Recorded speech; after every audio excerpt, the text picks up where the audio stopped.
Crack! You break from your sticky orange egg and push into the warm reef water. But something's wrong. Around you, dozens of your siblings are floating lifeless, their tiny transparent bodies drifting like broken glass. That's when you see it, a small glass shrimp darting between the corpses, gulping down your dead brothers and sisters like they're floating snacks. You freeze, not knowing if this translucent killer is harmless, or about to make you its next meal. Suddenly, your father rockets out of nowhere, slamming into the glass shrimp with his orange and white striped body. The predator flees in terror, and your dad immediately chases after it, disappearing into the coral maze. He'll never come back. His parenting job is officially done. One heroic moment, then permanent abandonment. Most clownfish die before adulthood, but what finally kills this one will shock you. You're now completely alone, 3 millimeters long, colorless, and drifting into open water where you have no protection. For the next 2 weeks, everything wants to eat you, but the real killer? It's not what you think. You're drifting in the open ocean now, and hunger hits fast. A copepod drifts past, just twice your size but moving like a torpedo. You lunge forward, jaws opening wide, but it explodes away in a burst of speed that leaves you spinning in its wake. You're burning energy with every failed attempt, and you haven't eaten in hours. Then, something massive moves beneath you. A shadow rises from the depths, until it blots out everything. A mahi-mahi breaks the surface above you, its mouth opening like a cavern. Water rushes past as you're pulled toward needle-sharp teeth. You kick frantically, twisting sideways as the jaws snap shut where you were a split second ago. The pressure wave from its bite sends you tumbling through the water. The mahi-mahi circles back, its eye the size of your entire body, tracking your movement. You freeze completely, hoping your transparency will save you. It swims past, close enough that its wake spins you like debris, then disappears into the blue. You survive this giant, but the real killer is still waiting. 2 weeks pass, and you've somehow survived the open ocean. You're still only 6 millimeters long, but your orange coloring is starting to show. More importantly, you can smell home. Chemical signals from the reef drift through the water, guiding you back toward the coral. You follow them like a trail of breadcrumbs, swimming harder than your tiny fins were meant to go. The reef appears below you like an underwater city. Coral formations rise in towers and valleys, and fish of every size cruise between them. But you're not looking for just any shelter. You need an only 10 out of 1,000 anemones can host you. The rest? Instant death. You spot your first candidate. A magnificent sea anemone waves its tentacles in the current, each one thick as your body and lined with stinging cells. This is it. This could be home.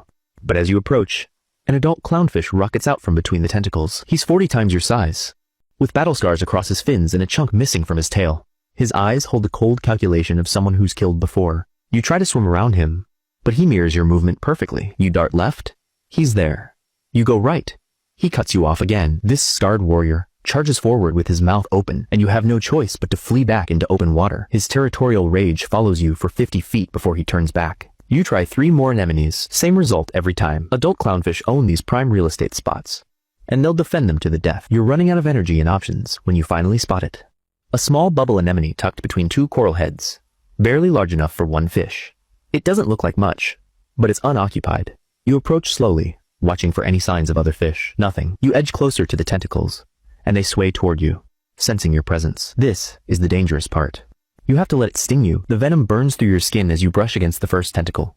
Your body convulses, but you force yourself to stay close. The pain is excruciating, but it's also necessary. Each sting teaches your immune system to recognize the anemone's chemistry. After 20 minutes of controlled torture, the stinging stops. Your skin has adapted, producing a mucus coat that mimics the anemone's own chemistry. You swim between the tentacles, and they close around you like a protective barrier. You made it.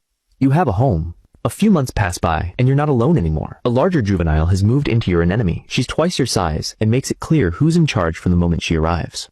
When you try to feed on the choice plankton drifting past the anemone's edge, she shoves you aside and takes it herself. When you attempt to rest in the center tentacles where it's safest, she forces you to the outer edge, where predators can reach you. You try to grow bigger to challenge her, but your body betrays you. Every time you grow close to her size, your body shuts you down, forcing you smaller. You'll never beat her while she lives. One morning, you wake to blood-clouded water. A moray eel slides away, and your dominant female is gone. Just scales drifting in the current. Her death unlocks your growth hormone. Overnight, you're no longer prey, you're a threat. You're cruising the edge of your territory when the attack comes. A yellowtail snapper materializes from behind a coral head, moving so fast it's almost invisible. Its jaws snap shut inches from your head as you twist away, but its momentum carries it into your anemone. The tentacles react instantly, firing stinging cells into its skin. The snapper convulses and retreats. But you know it'll be back. They always come back. You're feeding on algae growing on the anemone's base, when the water around you suddenly goes dark. Above, a massive grouper hangs motionless, watching. It's 3 feet long, big enough to swallow you whole. But it doesn't attack. Instead, it does something worse. It starts shaking its head up and down in short, sharp movements, You've never seen this behavior before, but every instinct tells you to hide. You dive deep into the anemone's tentacles, just as something else slides out from the coral below. A moray eel. 4 feet of pure muscle with jaws that could bite you in half, the grouper was calling it. They're hunting together. For half an hour, they attack in shifts, one from above, one from below. The eel's head appears between the tentacles, its teeth snapping inches from your tail as the anemone's stings force it to retreat. The grouper dives to force you up. The eel pushes up to drive you toward the surface. You barely survive their coordinated assault. This time, they left. Next time, they won't. It's been a year, and you're living through something you don't understand. The water is changing. It tastes different, feels different, and your senses are starting to fail you. What used to smell like food now smells like nothing. What used to smell like danger now smells like safety. Your brain is being rewired by chemistry you can't see or comprehend. Ocean acidification is turning your world upside down. The water is becoming more acidic as carbon dioxide dissolves from the atmosphere, and it's scrambling your nervous system. You find yourself swimming toward predator scents instead of away from them. Yesterday, you spent 10 minutes following the chemical trail of an octopus before you realized what you were doing. Then the heat wave hits. Water temperatures spike 5 degrees above normal, and your anemone starts to react. First, it closes its tentacles more often. Then, it stops feeding. The symbiotic algae that live in its tissues and give it color begin to die. Day by day, your home turns from vibrant green to sickly white. Your anemone is bleaching. And when anemones bleach, everything falls apart. The tentacles lose their stickiness. The protection they offer weakened. Worst of all, your anemone stops producing the nutrients you depend on.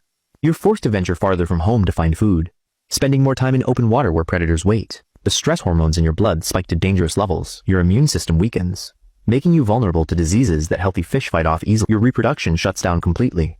Even if you find a mate, your body won't produce viable eggs. The heat is literally sterilizing your species. You're 3 years old now, one of the lucky few to survive this long. You've claimed a larger anemone and established your territory when you notice something strange. Fish are disappearing. Not being eaten by predators, just vanishing without a trace. First the smaller ones, then fish your own size. You're investigating a commotion near the reef's edge when you see them. Humans in full diving gear, moving through the water with nets and long tubes connected to boats on the surface. One of them spots you and starts swimming closer. You retreat to your anemone, but the human follows. A cloud of white powder billows through the water around your home. Cyanide. It burns your gills and makes your head spin. Your muscles start to fail, and you can't control your swimming anymore.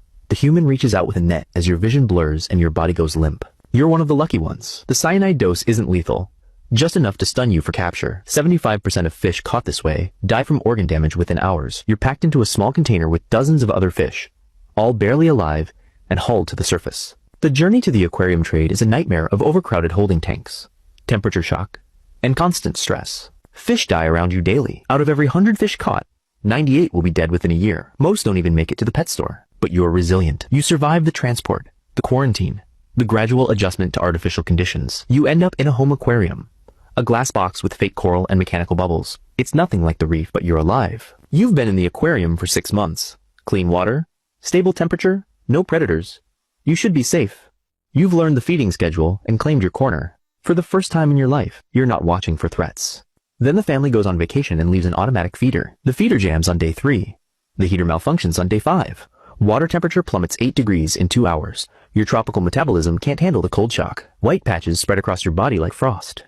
By day 7, when the family returns from Disney World with Mickey Mouse ears and resort photos, you're floating lifeless, not from predators, but from a 15-feeder. They flush you down the toilet, wondering if they should get a heartier goldfish next time. After surviving coordinated predator attacks, ocean acidification, bleaching events, and cyanide capture, you're killed by a $15 automatic feeder from Petco. And believe it or not, there's an animal with an even worse life. Watch that story next.